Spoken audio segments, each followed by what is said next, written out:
할렐루야. 하나님께서 오늘 귀한 은혜의 말씀을 주실 줄로 믿습니다. 따라합시다. 말씀이 생명입니다. 할렐루야. 믿는 자들에게는 말씀이 생명입니다. 세상 사람들에게는 이 말씀이 어떻게 그들에게 생각이 될지 몰라도 우리 믿는 사람들은 말씀을 통해서 생명을 얻고 이 말씀 속에서 그리스도 예수를 만나고 이 말씀을 통해서 세상을 이길 힘을 얻게 됩니다. 결국 말씀이 곧 힘이죠. 오늘 이 말씀을 사모하는 이들이 반드시 하나님의 은혜 가운데 말씀으로 하나님께서 쓰시고자 하는 곳에 귀하게 쓰임을 받게 되실 줄 믿습니다. 할렐루야. 아멘. 그런 은혜가 충만한 오늘 저와 여러분 되시길 주님의 이름으로 축원드립니다. 사람이 살면서 필요한 두 가지가 있다면 그것이 무엇이겠냐? 많은 것들이 있을 겁니다. 다양한 것이 있어요. 없으면 안 됩니다. 다 있어야 됩니다. 그런데 오늘 제가 예화로 들려고 했던 부분은 하나는 물이고 하나는 소금입니다. 소금과 물은 상당히 중요합니다. 그런데 이 소금과 물은 독특한 성향을 가지고 있습니다. 우리가 소금을 일반적으로 염화나트륨이라고 그렇게 부릅니다. 염화나트륨은 그 기호로 따지면 NaCl이라 그래요. 그래서 특별히 이 염화나트륨은 그냥 하나의 성분으로 이루어진 것이 아니라 두 개의 성분이 합해져 가지고 염화나트륨을 이루게 되는데 첫 번째 우리가 잘 아는 Cl이라고 하는 것은 염소입니다. 염소. 이 염소는 상당히 강한 독성을 가지고 있죠. 그래서 이 염소는 상당히 강한 독성을 가지고 있습니다. 그래서 사람이 먹으면 안 됩니다. 그런가 하면은 이제 Na라고 하는 건 이제 요즘에 이름이 바뀌었어요. 옛날엔 나트륨이라고 그랬는데 지금은 소듐이라고 그렇게 부르더라고요. 그래서 이제 소듐이라고 하는 그 물질인데 이 물질도 상당히 독성을 가지고 있는 물질이기 때문에 이 물질 자체를 그냥 먹지 않습니다. 이 두 가지 독이 놀랍게도 합해지면 우리가 잘 아는 염화나트륨이라고 하는 소금이 돼요. 그리고 소금은 반드시 사람이 먹어야 되고 그 소금을 먹어야지만 사람은 건강을 유지할 수가 있습니다. 물도 똑같습니다. 여러분 물이라는 것도 여러분들 아시겠지만 사람이 먹지 않으면 결국 죽어요.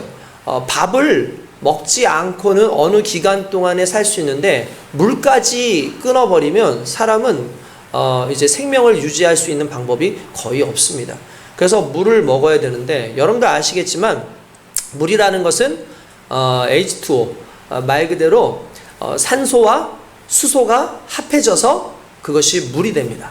근데 여러분 아시겠지만 산소는 이 산소를 통해서 불이 엄청나게 이렇게 확대되게 하고 불을 내게 하는 그런 물질인 거죠. 그런데 수소도 마찬가지로 엄청난 그 화력을 나타내는 그런 물질로 되어 있습니다. 근데 놀랍게도 이 불을 일으키는 두 가지의 성분이 만났더니 불을 끄는 물이 돼요. 그리고 그 물이라는 것이 이 불을 끄는 것만이 아니라 우리에게 있어서 너무나 중요한 물질을 이루는 우리의 몸을 이루는 그러한 요소고 실제로 우리의 몸에 약 70% 가까이 이 물이라고 그렇게 얘기를 하죠. 그만큼 물은 상당히 중요합니다.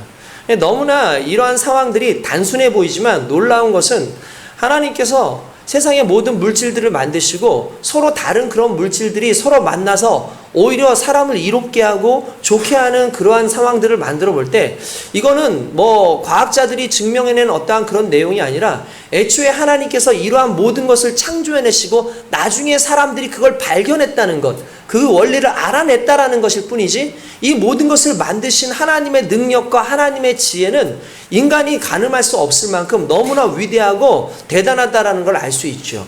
그리고 놀라운 것은 하나님께서 주신 그러한 모든 것을 알아가고 또 그 지혜를 가지고 있는 사람들은 그 지혜를 가지고 그것을 활용해서 수많은 사람들을 살리는 일에 사용하고 있는 것을 알 수가 있습니다.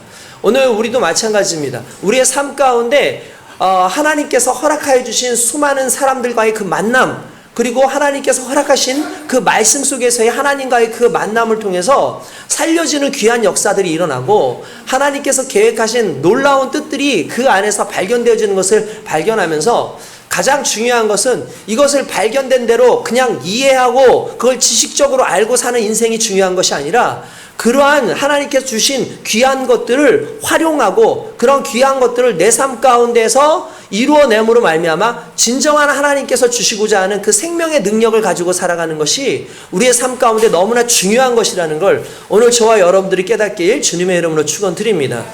여러분, 그렇습니다. 우리는 지식으로 만족하면 안 됩니다. 하나님께서는 우리를 지식에 머무르는 인생으로 살라고 하시지 않으시고 그것을 지혜로 활용하라고 말씀하셨어요. 결국 여러분들께서 살고 있는 이 삶은 지식의 만족을 누리는 삶이 아니라 그 지식이 지혜 가운데 여러분들을 살릴 수 있도록 행하고 그것을 활용하고 그것이 많은 사람들을 살릴 수 있도록 그렇게 사역하는 삶을 하나님께서는 원하시고 있습니다.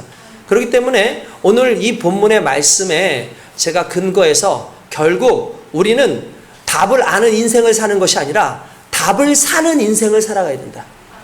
답을 아는 인생에 머무르는 것이 아니라 답을 가지고 살아가는 인생이 되어야 된다라는 그러한 제목으로 오늘 은혜의 말씀을 함께 나누고자 합니다. 할렐루야. 하나님께서는 오늘 저와 여러분들에게 답을 가지고 살아가는 인생을 살기를 원하십니다.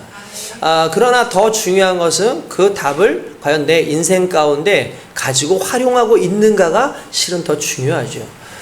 오늘 우리에게는 귀한 은혜의 말씀들을 많이 주십니다.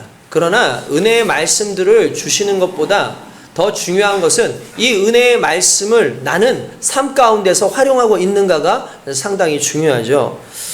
저는 설교자이기 때문에 많은 설교들을 해왔고 설교를 또 준비하고 있습니다. 설교를 준비를 하다 보면은 다양한 예화를 들기도 하고 삶에 있는 내용들을 이제 많이 사용을 하기도 하죠.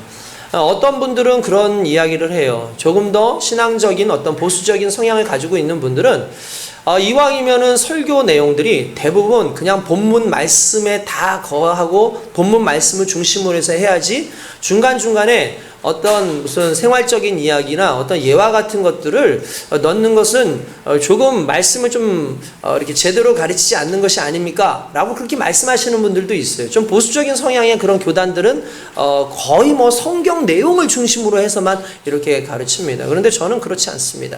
저는 성경을 기준으로 해서 설교하지만 반드시 그 이후의 예화라든지 어떤 삶의 문제를 씁니다. 왜냐하면 성경은 우리에게 답을 가르쳐 주지만 결국 그 답을 아는 것으로는 만족할 수 없어요. 결국 우리가 오늘 설교를 듣는 것은 그냥 좋은 설명문 하나를 듣거나 또는 안내사 하나를 보는 게 아니라 오늘 설교를 들을 때 여러분들의 가슴에 불이 일어나고 여러분들 가슴 가운데에서 하고자 하는 의지가 생겨나고 여러분의 가슴 속에 오늘 하나님의 말씀이 여러분의 삶을 변화시키고 그것이 헬마음으로 드러나게 하시는 게 설교의 목적이기 때문에 오늘 여러분들이 그냥 설교를 듣고 그냥 단순히 어떤 이성적인 것으로만 그냥 판단하고 끝나면 안 됩니다. 그렇기 때문에 이것이 어떻게 적용이 되었었는지 어떤 이들에게는 어떤 식으로 삶이 구성이 되었는지를 그것을 설교를 통해서 여러분들한테 알려줌으로 여러분들이 말씀의 답과 말씀을 행하는 그런 답을 실천하는 삶을 살 수 있도록 그렇게 여러분들에게 설교를 준비하는 것입니다. 그렇기 때문에 여러분 오늘 말씀을 듣고 야 오늘 목사님 말씀 너무 좋았어. 오늘 목사님 말씀이 정말 은혜스러웠어로 그냥 끝나버리는 설교라면 저는 좋은 설교를 한 게 아닙니다. 오히려 저의 설교를 듣고 비록 본문의 내용이 여러분들에게 크게 와닿지 않았다 할지라도 마음 가운데서 그것을 행하고자 하는 의지가 생기고 밖에 나가서 실제로 그것을 행함으로 여러분들의 삶이 변하고 주변의 삶이 변한다면 그 설교야말로 가장 위대한 설교가 될 것이고 그 설교를 듣는 여러분들이야말로 정말 진정한 예배자가 될 줄로 믿습니다. 그러므로 오늘 저와 여러분들에게 주신 하나님의 말씀을 그냥 귀로만 듣고 지식적으로만 알려고 그러지 마시고 반드시 좀 행하는 그런 모습으로 좀 살아갈 수 있기를 주님의 이름으로 축원드립니다. 특별히 여러분 우리는 분명한 것은 이 삶을 살 때에 많은 성경적 지식을 가지고 살아갑니다. 그런데 그 성경적 지식을 그냥 아는 것에 좀 머물지 않으셨으면 좋겠다라는 말을 제가 누누이 하는 이유가 결국 여러분들의 삶에 말씀이 적용되어질 때 여러분들이 말씀이 되는 거예요. 곧 여러분들의 삶이 말씀이 되는 거예요.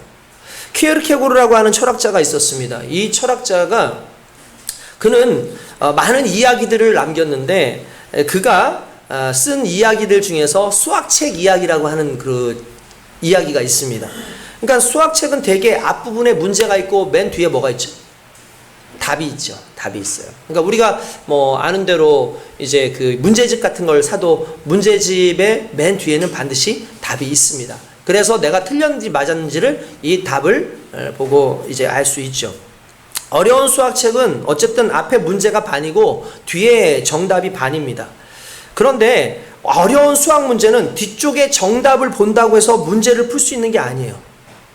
그러니까 답을 봤다고 해서 그 문제를 풀 수 있는 게 아니야. 답은 쓸 수 있겠지만 어떻게 해서 이 답이 나왔는지에 대해서는 이 답만 보고는 도저히 풀 수가 없어요. 그러니까 뒤에 정답은 실은 이 키에르케고르는 그렇게 얘기합니다. 이건 자기 답이 아니다 라고 그렇게 얘기해요. 자기 답이 아니다. 언제 그 정답이 자기 것이 되냐면 자기가 실제로 풀었을 때, 실제로 풀어서 뒤에 정답과 자기의 값이 같은 값으로 답이 나왔을 때 그때 그 정답이 자기의 정답인 거예요. 그러니까 삶에서 여러 가지 문제가 발생합니다. 근데 사람들은 성경의 정답을 아는 것으로 그것을 풀었다고 착각을 해요. 그렇지 않고 성경이 삶 가운데 하나님의 뜻이 이 문제 속에서 적용이 되어질 때에 그때 내 삶에 힘이 생기고 그리고 나중에 그것이 맞춰봤더니 하나님이 원하셨던 그 말씀에 부합된 삶이다. 요걸 깨닫게 되면 그때 나는 문제를 풀 수 있는 능력이 생기는 거예요. 여러분, 답을 봐서 능력이 생기는 게 아니라 답으로 살아가고 답으로 행해질 때에 능력이 생기는 겁니다. 말은 잘해요. 약속도 잘하고 나름대로 하나님 앞에 이렇게 얘기는 잘하지만 정작 삶으로 살아가지 않는 사람들은요, 그 삶의 결과만 봐도 알 수 있고, 아니 그 과정만 봐도 알 수 있어요. 솔직히 우리의 삶에 문제가 있는 거 하나님도 아시고 우리 스스로도 압니다. 근데 우리가 우리의 문제를 푸는 답도 실은 알아요. 그 답이 하나님께 있다는 것도 알고 말씀에 있다는 것도 알고 이 예배에 있다는 것도 알지만, 그러나 안타깝게도 그 답을 도출해 나가는 그 과정 속에서의 나의 생각과 나의 행동과 나의 삶이 그 안에 들어가지 않을 때가 우리에게 얼마나 많이 있습니까? 그렇기 때문에 우리가 힘이 없는 거예요. 우리가 답을 몰라서 힘이 없는 것이 아니라 답을 실천하지 않기 때문에 힘이 없는 겁니다. 우리가 크리스찬으로 살아가면서도 여전히 답을 알고 산다고 말만 하지 답대로 행하는 사람들이 얼마나 되겠습니까? 우리 주님께서 가장 가슴 아파하시는 것이 그거죠. 그렇기 때문에 믿음 안에 살아간다고 하는 사람들은 반드시 행함이라고 하는 그 믿음의 답을, 그 풀이 과정을 보여줄 때에만 하나님께서는 죽지 아니하는 살아있는 믿음이라고 말씀하시고 계신다는 겁니다. 그러니까 머릿속에만 있는 지혜는, 머릿속에만 있는 지식은 아직은 살아있는 지식이 아닌 거예요. 그것이 활용되어져서 수많은 사람을 살리는 걸 떠나서 당장 나를 살리고 내 영을 살릴 수 있을 때에 그때 진정한 믿음이 생기는 겁니다. 할렐루야. 여러분 믿으시죠? 여러분 다시 말씀드리지만 답을 알면서 세상에서 왜 힘이 없습니까? 답으로 살지 않기 때문에 그런 겁니다. 기도가 능력이고 영역이라는 것을 다 알아요. 그런데 기도하지 않습니다. 일부러 자꾸 반항하려고 그러죠. 뭔가 더 좀 급하고 더 아주 중하게 터지면 그제서야 기도하면 되지라는 그런 마음을 가지고 있을지도 모릅니다. 근데 여러분, 기회가 항상 오는 게 아니에요. 기도할 수 있을 때 기도해야 됩니다. 그때 능력이 생기는 겁니다. 말씀이 성령의 검이라는 사실 다 알고 있잖아요. 여기 모르는 사람이 누가 있어요? 우리 적어도 교회에 뭐 1년 이상 다닌 사람들은 말씀이 검이야, 말씀이 능력이야, 다 알죠. 근데 중요한 건 말씀 읽지 않아요. 말씀대로 살지 않아요. 그러면 그 말씀은 내 말씀이 아닌 거예요. 내 귀만 커지고 내 머리만 커지는 역할을 하는 거지 균형적인 잡힌 그런 신앙생활을 하지 못합니다. 그렇기 때문에 말씀을 들으면 말씀대로 살려고 자꾸 애쓰고 노력하고 그냥 노력에만 멈추면 안 돼요. 그것이 하나님이 기뻐하시는 것이 될 수 있도록 내 삶을 완전히 드려야 됩니다. 예배가 하나님을 기쁘시게 하는 줄 다 알잖아요. 그러나 예배가 꼭 그렇게 해야지만 예배냐라고 말하는 사람도 있고 꼭 이런 식으로 교회를 나와야지만 예배냐? 뭐 영상으로 드리면 그건 예배가 아니냐? 뭐 다양하게 이야기할 수 있습니다. 근데 알잖아요, 실은. 왜 그렇게 말하는지 알잖아요. 하나님께서 주시는 예배 속에 들어져 있는 그 진정성, 하나님을 만나고자 하는 그 뜨거운 가슴, 주님을 향해서 타오르는 가슴, 그래서 이 오프라인 안에 같이 함께 모여서 뜨겁게 같이 기도하고 하나님께 영광을 돌리고자 하는 그 간절함이 있을 때 예배가 예배인 것 아시잖아요. 뻔히 알지만 귀찮아요. 그러면서 늘 원망하고 내 삶 가운데 왜 이렇게 힘이 없냐 그러고 믿음 없다 그러고 이건 다 영적 게으름입니다. 이런 영적 게으름들은 우리의 육신은 그냥 아무런 문제가 없을지 모르지만 영이 망해요. 그러면 육도 망해요. 그렇기 때문에 영적으로 살아있는 믿음 안에 살아가기 위해서 오늘 진정한 예배의 삶의 모습이 그대로 삶 가운데 들어가야 될 줄로 믿습니다. 늘 아프다고 입에 달고 다니는 사람들이 상당히 많습니다. 그런데 특징은 운동 안 합니다. 좋은 것 안 먹습니다. 안 좋은 것만 먹고 운동하지 않고 그냥 게을러요. 행할 때 능력 생기는 거 아닙니까? 운동할 때 병이 고쳐지는 게 아니라 병을 막아낼 수 있는 면역력이 생기는 거예요. 그러니까 여러분 병을 고치는 게 아니에요. 우리가 병을 고칠 수 있는 능력 자체가 우리에게 있는 게 아니라 병으로부터 우리가 안전해지고 병을 막아낼 수 있는, 그러니까 병이 왔을 때 그것을 이겨낼 수 있는 내 몸을 만들 때에 실은 어떤 병이 와도 나는 건강하게 내 건강을 유지할 수 있는 거예요. 근데 중요한 건 우리의 게으름이 때때로 우리의 안락함이 이러한 행함으로부터 우리를 자꾸 멀어지게 하는 거죠. 여러분 우리가 몰라서 안 하는 게 아닙니다. 게을러서 안 하는 것이고 몰라서 안 하는 것이 아니라 귀찮아서 안 하는 것이고 몰라서 안 하는 것이 아니라 그것에 대한 것을 내 지금 이 편안함보다 더 중요하게 여기지 않기 때문에 그러는 거예요. 그렇기 때문에 여러분 오늘 우리의 건강 하나도 우리가 행할 때에 건강해지는 것처럼 우리의 신앙의 삶도 하나님 앞에서 정말 행할 때에 내 삶을 기도의 시간을 늘려가고 말씀 있는 시간을 늘려가고 그 말씀대로 살아가려고 애쓰고 주변 사람들에게 복음을 증거하려고 애쓰고 또한 그렇게 한번 해볼 때에 내가 건강한 믿음의 생활을 할 수 있는 것처럼 오늘 저와 여러분들이 행함으로 말미암아 은혜가 생기는 거룩한 인생 되길 주님의 이름으로 축원드립니다. 정말 정답의 근력이 자꾸 생겨야 돼요. 근력은 결국 계속해서 나를 사용해야지만 근력이 생기는 겁니다. 그래야지 점점 근육도 붙는 것 아니겠습니까? 여러분들에게 하나님께서 그렇게 되게 여러분들에게 힘 주시기를 원하고 여러분들의 의지와 결단이 있길 주님의 이름으로 축원드립니다. 여러분 한번 옆에 있는 분들한테 이렇게 얘기합시다. 우리 믿음의 결단합시다. 믿음의 의지를 가집시다. 시작. 믿음의 결단을 합시다. 믿음의 의지를 합시다. 할렐루야. 그렇습니다. 믿음의 결단이 있고 믿음의 의지가 있을 때에만 하나님의 은혜가 오늘 저와 여러분들 가운데 함께 있는 줄로 믿습니다. 할렐루야. 자꾸 행합시다. 자꾸 행해야 됩니다. 그래야 됩니다. 오늘 말씀을 보니까 오늘 말씀에는 우리는 그냥 선한 사마리아인에 대한 그 내용만 생각을 하지만 실은 이건 그냥 단순한 얘기는 아니었어요.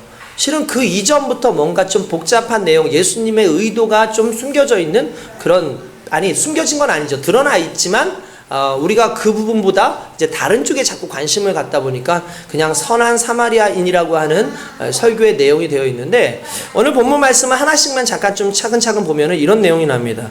예수님 앞에 어떤 율법 교사가 일어나서 예수님을 시험하여 이르되 선생님, 내가 무엇을 하여야 영생을 얻을 수 있습니까? 라고 물어봅니다.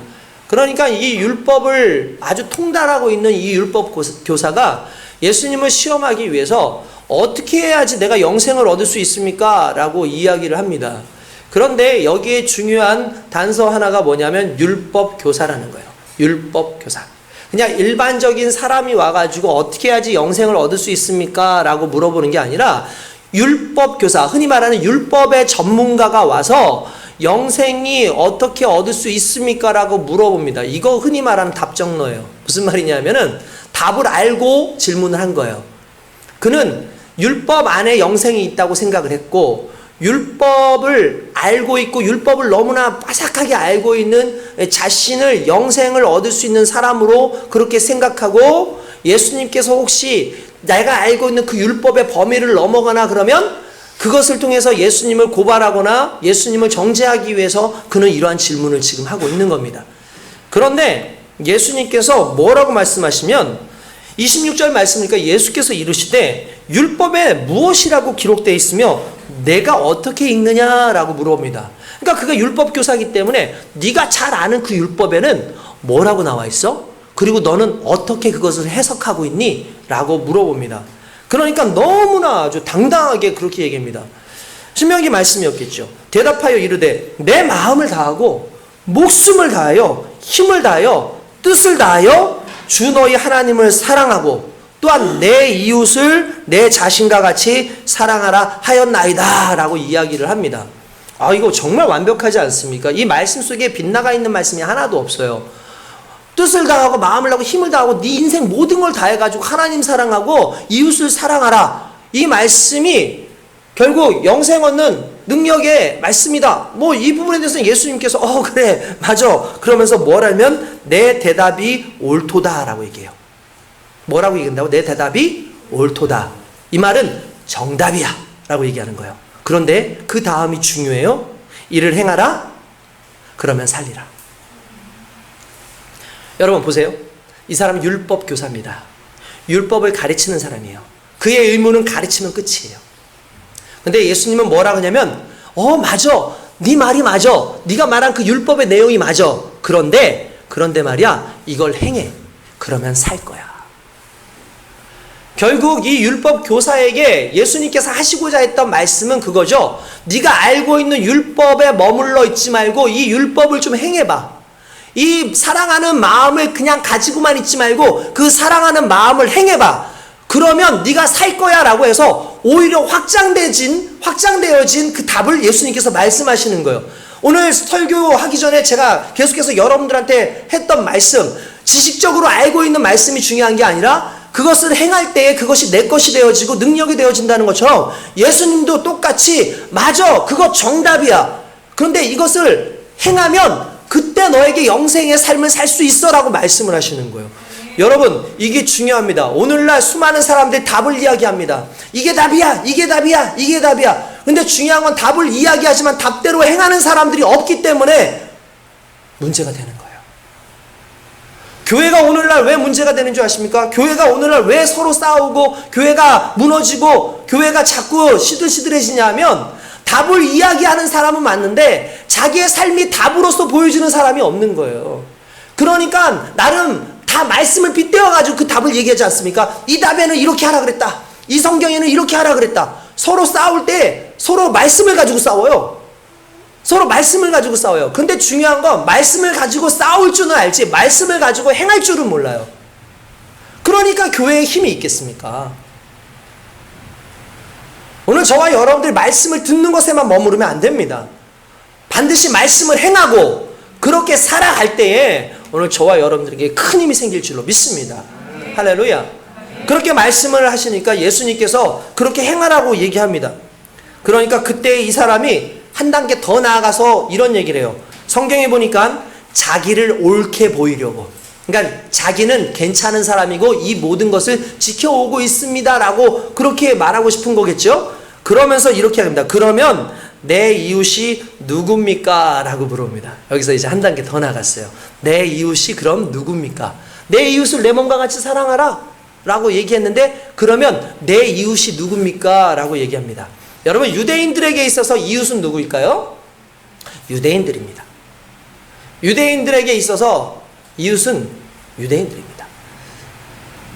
심지어 이 유대인들은 이방인들이나 또는 이 사마리아인들 같은 그런 사람들은 이제 구원받을 수 없는 영생 안에 있을 수 있는 사람들이 아니고 이런 사람들은 나중에 지옥에 땔감으로 쓸 사람들이다 이렇게 얘기를 할 정도로 그들을 폄하하고 그들을 상당히 하찮게 해보고 그들은 우리의 이웃이 아니다라고 그렇게 이야기를 하는 사람이었어요. 그러니까 자기의 범주 안에서 누가 이웃입니까? 라고 물어보는 건 예수님을 시험하고자 하는 의도가 있었던 거죠. 예수님께서 유대인이다 라고 말씀하실지 아니면은 모든 사람들이다 라고 말씀하실지 그 상황에 따라서 어떻게든 코에 걸면 코걸이, 귀에 걸면 귀걸이식으로 예수님을 몰아갈 수 있는 것이기 때문에 또 그렇게 물어보고 또 자기 잘난 척하면서 그렇게 얘기를 하죠. 근데 예수님께서는 이때 완벽하게 그의 삶을 무너뜨리는 하나의 말씀을 하십니다. 이런 이야기입니다. 여러분들 잘 아는 오늘의 말씀인데, 하루는 어떤 한 사람이 예루살렘에서부터 여리고로 내려가다가 이렇게 되어 있습니다.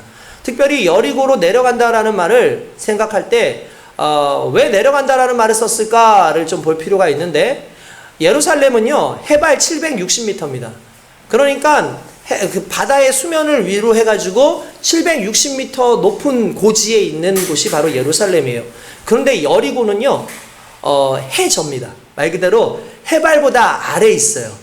그래서 해발 아래로 해서 250m나 내려가 있는 곳이에요. 그러니까 어마어마하게 상당히 낮은 곳인 거죠. 그래서 예루살렘에서 여리고로 내려간다라는 말이 맞는 말인 거고, 적어도 예루살렘에서 여리고로 내려간다는 건 지금 이 사람의 정체성이 나와요. 이 사람의 정체가 나와요. 이 사람은 적어도 유대인이에요. 왜냐하면 예루살렘에서 내려가는 사람이기 때문에 그렇다는 걸 알 수가 있죠. 그뿐만 아니라 많은 목사님들이 그런 얘기를 합니다. 은혜의 자리에서 세상의 자리로 가다 보면 문제가 생길 수밖에 없다라는 이야기들을 많이 합니다. 그런데 여러분, 저는 뭐 그렇게까지 말하고 싶지는 않아요. 왜 그러냐면 우리가 살아가는 세상이 하나님과 함께하는 세상이지만, 그러나 이미 우리는 저 바다 깊숙이 해발 저 아래의 삶을 우리는 지금 영위하고 있기 때문에 그렇다라는 거예요. 어쨌든 중요한 건 이 사람은 유대인이고 유대인으로서 내려갑니다. 그런데 여리고까지 가는 거리가 36km예요. 36km인데다가 여리고까지 가는 그 길이 거의 대부분 광야처럼 되어 있습니다. 그래서 가기가 쉽지가 않아요. 게다가 강도들이 얼마나 많은지 제롬이라고, 히에로니무스라고 하는 사람이 기원 후 4세기 때 글을 쓰면서 뭐라고 했냐면, 그때까지도 이 예루살렘과 여리고 사이에 도적대들과 강도들이 그렇게 많았다라고 썼어요. 그러니까 그거는 뭐 1, 2년 동안 있었던 사람들이 아니라 정말 수백 년 동안을 거쳐가지고 그 지역은 그렇게 강도들이 많은 지역이었기 때문에 예수님이 지금 설명을 하면서, 설교를 하시면서 이 이야기를 하는 건 너무나 개연성이 있는 말인 거죠. 이 사람이 내려가다가 강도를 만났습니다. 강도를 만나서 모든 것을 다 털렸는데, 더 안타까운 것은 이 강도가 심하게 때려가지고 뭐 자기가 안 뺏기려고 막 그렇게 발버둥 쳤겠죠. 그러다 보니까 이 사람을 심하게 때려서 거의 반 죽었다라고 됐어요. 거의 반이 죽었다라고 얘기가 나옵니다. 뭐 이 내용은 너무나 잘 아시죠. 그런데 마침 한 제사장이 그 길로 내려가다가 그를 보고 피하여 지나가고, 이렇게 나와요. 그리고 이어서 또 이와 같이 한 레위인도 그곳에 이르러 그를 보고 피하여 지나가되 라고 나옵니다. 자, 여기에서 두 사람이 등장을 했어요. 첫 번째 사람이 누구였어요? 제사장이었고, 두 번째 사람은 레위인이었습니다. 둘의 공통점이 있어요. 두 가지가 있어요. 뭘까요? 네. 일단은 유대인이라는 거예요. 그리고 또 하나는 뭘까요? 그들은 하나님 앞에 제사를 지내는, 흔히 말하는 정말 하나님의 뜻 가운데에서 살아야 되는 가장 중요한 역할을 담당하고 있는 사람들인 거예요. 그러니까 두 사람이 이 사람을 그냥 지나쳐 갑니다. 그러면 우리는 이제 생각하기에, 제가 종종 얘기하지만, 이 사람들이 그냥 무서워가지고 귀찮아서 지나갔나 보다라고 생각하겠지만, 실은 그렇지 않고 이 사람들이 그냥 지나간 이유는 딱 하나였어요. 율법에 나실인들은, 이 사람들이 나실인들이에요. 구별되어져서 살아야 되는 사람들이에요. 나실인들은 절대로 시체를 못 만지게 돼 있어요. 그러니까 이 사람들은 잘못한 게 아니에요. 무엇으로 봤을 때? 율법으로 봤을 때는 잘못이 아니에요. 이거 잘 기억하셔야 돼요. 오늘 이 질문을 누가 한 거죠? 율법학자가 한 거예요. 그리고 그는 율법을 따르는 사람이었어요. 그러니까 율법의 기준으로 봤을 때에는 지금 제사장과 레위인은 그냥 지나가는 게 맞아요. 만약에 그 사람이 죽었는데 만지면, 심지어 그냥 동물 사체라도 만지면 부정하다 그래서 나시린으로서의 자격이 박탈이 되는 그런 상황이 오는 거예요. 그러니까 절대로 안 만지고 딱 지나갔습니다. 그런데 마침 그때 사마리아인이 지나갑니다. 사마리아인은 여러분들도 잘 아시겠지만, 사마리아는 오히려 유대인들이 경멸하고 유대인들이 별로 좋아하지 않는 유대인들과 오히려 척을 지고 있는 사람들이죠.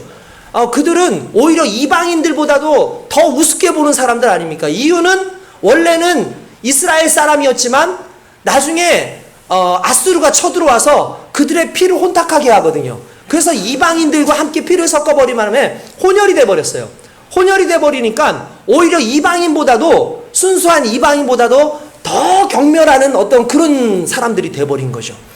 그러니까 이들에 대해서는 상종을 하진 않지만, 그러나 그들도 반은 적어도 이스라엘의 피를 가지고 있는 사람들 아닙니까? 그렇지만 그들은 율법에서 그들은 제외됐다라고 끊임없이 얘기하는 사람인데, 이 사람이 그 강도 만난 자를 이제 구하고 자기의 나귀에다가 싣고, 그리고 주변에 있는 그런 여각으로 갑니다.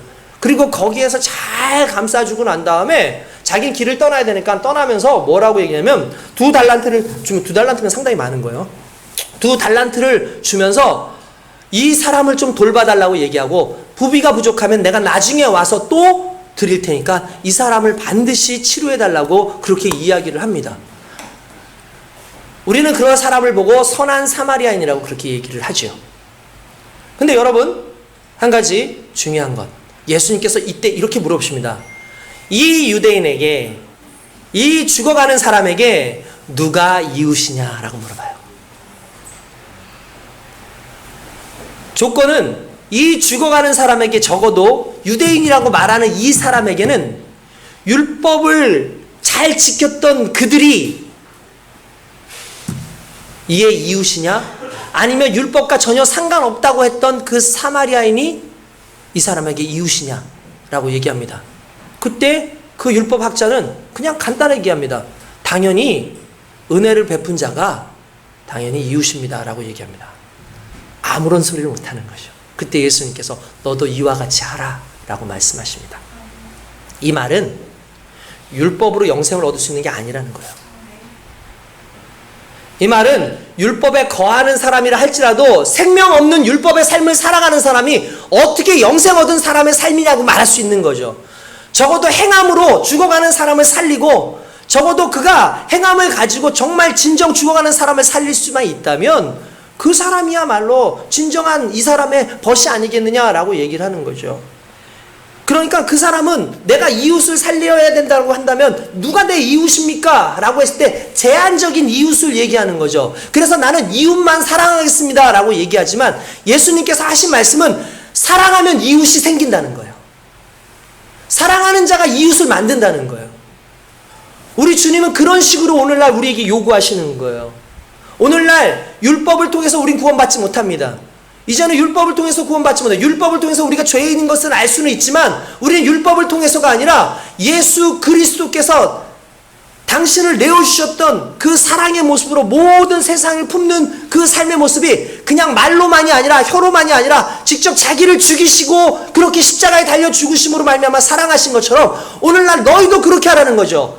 내 마음을 다하고 뜻을 다하고 성품을 다해가지고 주 너희 하나님을 사랑하고 자신과 같이 그렇게 이웃을 사랑하라고 하는데, 예수님은 세 변명을 주겠다고 말씀하실, 내가 너희를 사랑한 것 같이 사랑하라고 하십니다. 누가? 예수님이 너희를 사랑한 것 같이. 예수님은 어떻게 사랑하셨어요? 예수님은 유대인만 사랑하지 않으셨어요. 예수님은 이방인도 사랑하셨고 사마리아인도 사랑하셨고, 예수님은 자기를 십자가에 달려 죽여 가시면서 사랑하셨다고요. 그 사랑은 율법 안에 있는 사랑이 아니라 율법을 뛰어넘는 사랑이었고, 그 사랑이 오늘 우리에게 요구되어지는 것은, 그 사랑을 누가 가지고 있느냐 하면 예수 그리스도의 사랑을 경험한 사람이, 예수 그리스도의 믿음을 가지고 있는 사람이 그 믿음 안에서 삶을 그렇게 살아가기 때문에, 오늘 저와 여러분들이 진정 예수 그리스도를 사랑하고 예수 그리스도의 믿음 안에 있다면 입술로만 머물러 있는 인생이 아니라 그 정답을 행하고 많은 사람들에게, 죽어가는 영혼들에게 그리스도의 복음을 증거하시길 주님의 이름으로 축원드립니다. 야고보서에서는 그렇게 나옵니다. 만일 형제나 자매가 헐벗고 일용할 양식이 없는데 너희 중에 누구든지 그에게 이르되 평안히 가라, 덥게 하라, 배부르게 하라, 그러면서 그 몸에 쓸 것을 주지 아니하면 무슨 유익이 있으리요? 이런 거죠. 사람들이 벌벌벌 밖에서 떨고 있어요. 그러니까 아유 왜 이렇게 떨어? 아니 좀 따뜻하게 좀 입고 다니고 지나가요. 그러면 우린 따뜻하게 입고 다니 한마디 했으니까 우린 그 사람 위한 거라고 생각해요. 며칠 동안 밥을 못 먹었대요. 아유, 왜 굶고 다녀? 밥 좀 먹고 다녀. 알겠지? 골고루. 이렇게 얘기를 합니다. 그러면 우리는 그 말을 했기 때문에 이 사람한테 상당히 좋은 말 한 것처럼 생각을 해요.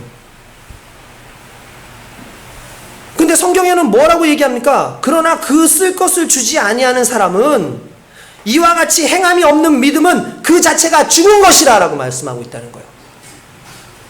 알면서도 행하지 않는 것. 이게 죽은 믿음인 거예요. 우리가 오늘 예배 늦지 말아야 되는 거, 예배 온전히 들어야 되는 거 알아요.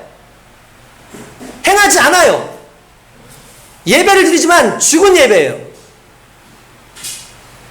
내가 하나님 앞에 온전히 나아가야 되고 믿음으로 내 삶을 드려야 되는데 알면서도 드리지 않아요. 그러면 난 죽은 믿음인 거예요. 아니라고요? 왜 그걸 판단하냐고요? 성경이 말하잖아요. 성경이 말하고 있습니다.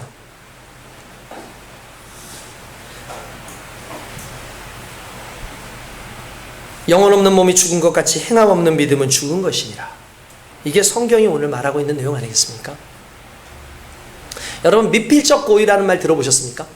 미필적 고의. 예전에 한번 여러분들한테 설교를 할 때 설명했던 건데, 여러분, 미필적 고의로 이제 그 심판을 받는 사람들이 있어요. 미필적 고의. 그러면 이제 사람들이 이 미필적 고의가 뭔지를 모르는데, 미필적 고의라는 건 이런 겁니다. 적극적으로 의도하지는 않았지만 자신의 행위로 인해서 범죄가 일어날 줄 알면서도 그 행위를 하는 심리적 상태. 그러니까 내용을 들자면 이런 거예요. 돌을 던집니다. 그냥 돌을 던졌어요. 돌을 던졌는데 나는 그냥 돌을 던진 거예요. 근데 돌에 누가 죽을까요? 개구리가 죽어요. 그죠? 개구리를 죽이려고 던지지 않았어요. 근데 나는 그냥 돌을 던졌어요. 그런데 내가 한 가지 아는 게 있어요. 내가 던지는 돌에 개구리는 죽을 수 있다는 건 난 알아요. 이걸 미필적 고의라 그래요. 이해되십니까? 내가 누군가를 때렸어요. 그래서 이 사람이 기절을 했어요. 근데 차가운 날이에요. 때리고 난 다음에 저는 가요. 근데 이 사람이 죽었어요. 그러면 뭐라고 얘기하면 난 그 사람 때린 것밖에 없다.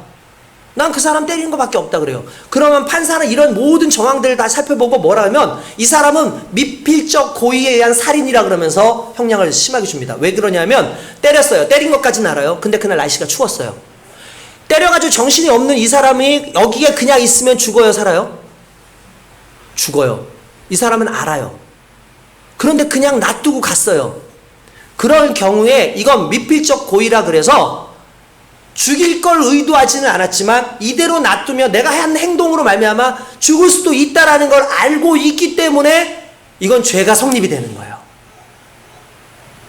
이것에 반대되는 게 확정적 고의라는 건데 이건 아예 죽이려고 던지는 것이고 죽이려고 한 것은 아니에요. 근데 넘어갔어요. 근데 여러분, 법에서는 재미있는 게 있습니다. 그러면 이런 거 있잖아요. 내가 이렇게 지나가고 있는데 저 사람이 쓰러져 있어요. 저 사람 저대로 놔두면 안 될 것 같은데 그냥 지나갔어요. 근데 그 사람이 죽었어요. 그러면 법원에서 나는 무죄일까요, 유죄일까요? 나는 유죄일까요, 무죄일까요? 빨리 말해보세요. 유죄. 어떻게 그럴 수가 있냐? 말도 안 된다. 너 왜 어떻게 그렇게 할 수 있냐? 세상의 법은 무죄입니다.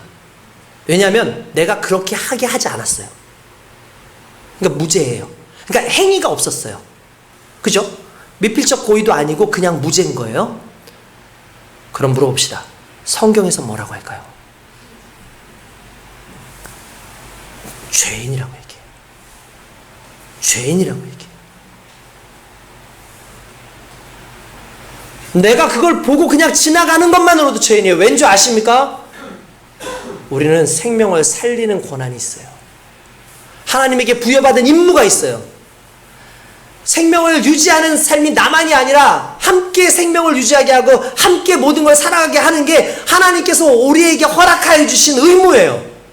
그래서 심지어 복음을 증거하는 것도 내가 저 사람들한테 복음을 증거하지 않았기 때문에 그들이 예수를 몰라서 만약에 그들이 그냥 그렇게 인생이 끝나버린다면 그들의 핏값을 우리에게서 찾는다고 말씀하고 있어요. 우리 한번 찾아봅시다. 에스겔서 33장 8절에서 9절을 한번 같이 읽어봅시다.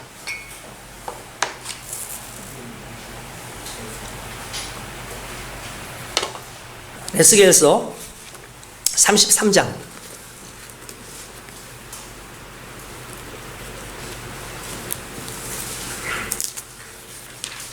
찾으셨어요? 자, 우리 8절에서 우리 9절까지 한번 같이 읽어보겠습니다. 시작. 가령 내가 악인에게 이르기를 악인아 너는 반드시 죽으리라 하였다 하자 내가 그 악인에게 말로 경고하여 그의 길에서 떠나게 하지 아니하면 그 악인은 자기 죄악으로 말미암아 죽으려니와 내가 그 피를 네 손에서 찾으리라. 그러나 너는 악인에게 경고하여 돌이켜 그의 길에서 떠나라고 하되 그가 돌이켜 그의 길에서 떠나지 아니하면 그는 자기 죄악으로 말미암아 죽으려니와 너는 내 생명을 보전하리라. 여러분 무섭지 않습니까? 그러니까 여러분들이 예수를 아는 것에만 머물러 있으면 안 되고 여러분들이 예수를 증거할 뿐만 아니라 예수의 삶을 살아야 돼요. 그래서 수많은 사람들이 우리를 통해서 구원을 받아야 되는 겁니다. 그게 하나님께서 우리에게 원하는 거예요. 여러분 복음의 증거의 기쁨을 아십니까? 여러분들 사람들한테 복음 증거해 보십시오. 그가 예수를 믿을 때 얼마나 행복한 줄 아세요?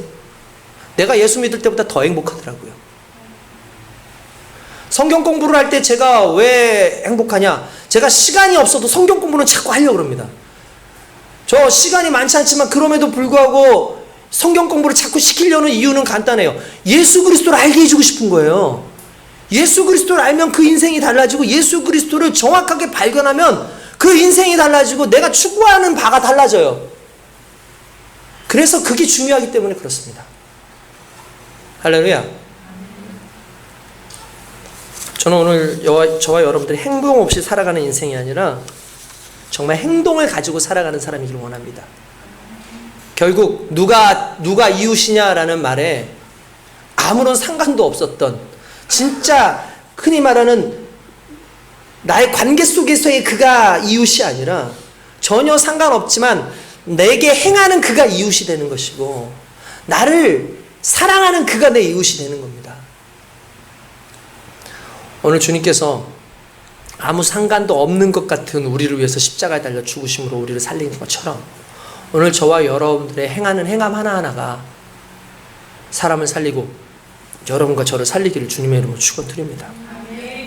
할렐루야. 저는 그렇게 되어지기를 원하고요. 우리 교회가 또한 그런 행함을 가지고 살아가기를 원해요. 지난주에 우리 그 재직 세미나 할 때 이제 목사님께서 하셨던 그 내용 기억나십니까? 뭐 딴 건 몰라도 그 5가지 기억하라 해서 제가 이렇게 기억했는데 내게 있는 사명 중에 하나가 교회가 하나 되게 하라. 교회가 하나 되려면 내가 죽어야 된다. 교회가 평안하게 해라. 교회에 분쟁하는 자가 되게 하지 말고 교회를 편안하게 하는 자가 되라. 세 번째가 하나님의 근심을 좀 소유해라. 하나님의 걱정이 뭐겠습니까? 세상 가운데 방황하는 사람들, 힘들어하는 사람들, 성도들 중에 정말 어려운 사람들, 그 사람들에 대해 하나님의 가슴을 좀 소유해라. 그리고 주의 종의 사도권을 인정해서 그의 입에서부터 나오는 말씀과 그의 권위를 사랑하고 그의 권위 안에 순종하려고 해라. 그리고 목사님의 축복권을 인정하라는 거죠.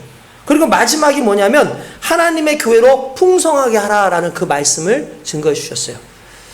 근데 이 모든 것들은 기억해서 될 게 아니라 행할 때 이루어지는 거죠. 행할 때 감당되어지는 거죠. 오늘 저와 여러분들의 행함 안에서 살아있는 믿음의 백성 되길 주님의 이름으로 축원드립니다. 오늘 죽어가는 영혼들에게 우리가 정말 한 손을 내밀 수 있는 것은 내 삶이 그렇게 사라질 때 가능한 겁니다. 평소에 하지 않았던 사람들이 전도하라면 전도 못해요. 하던 사람이 전도해요. 그렇게 살아봤던 사람이 그 삶을 살아요. 근데 그 삶을 보고 하나님께 영광을 돌리게 하라는 게 마태복음 말씀 아니겠습니까?